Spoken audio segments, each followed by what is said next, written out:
Welcome, warrior. I'm Danae Edelin. I'm a wife. I'm a mother.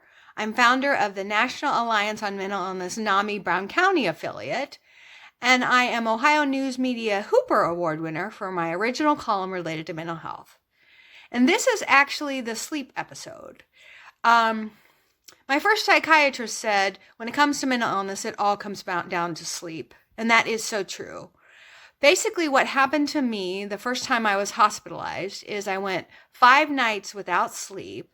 I started hallucinating. Now, this was not, did I sleep last night? No. This was 12 o'clock, looking at the clock, 12:01, looking at the windows, 1 o'clock, looking at the clock, 1:01, looking at the windows, 2 o'clock, 2:01, 3 o'clock, 3:01, 4 o'clock, 4:01. So, as parents, with children in puberty, the 2 times where all the chemicals in your body are, going crazy is when you're at puberty or if you're having children. And so it's really important to monitor sleep.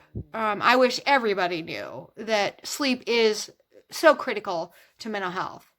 So 80% of the people that actually go to a psychiatrist's office have sleep issues. So sleep is huge, and I wish the whole world knew that, and that's why I'm recording this video now.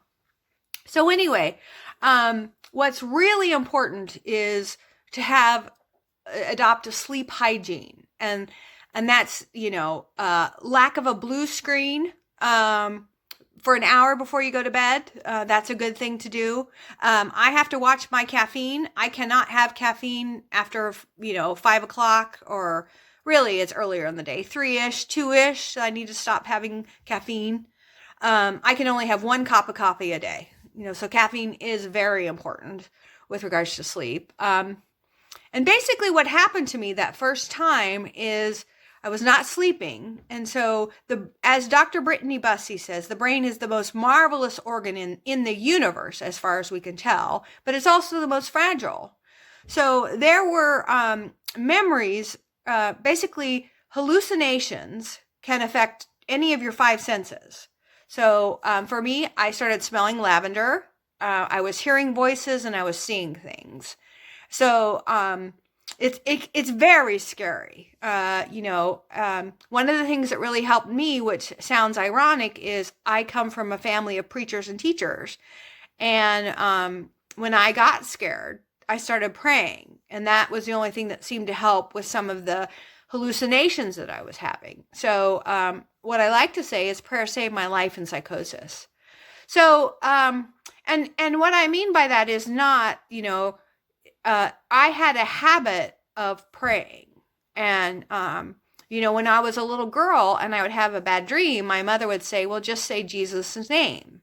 And so it's a subconscious thing. I'm not saying, if someone's in psychosis, say, Jesus help me and they'll be fine. No, I'm not saying that. That's not what I'm saying when I say prayer saved my life in my psychosis.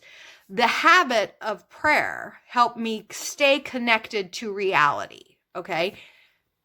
Partially. I was still having hallucinations and I was having delusions. Okay. So I was definitely in psychosis, but I was able to stay connected to the world around me and I didn't reject everyone. And so that's what's really important. So anyway, long episode. Welcome, warrior. Please like and subscribe. I'm doing about a dozen of these initial episodes. So stay tuned for more. And as I've said before, if you don't have a community of safe, supported people, please reach out to your local NAMI affiliate. Welcome, warrior.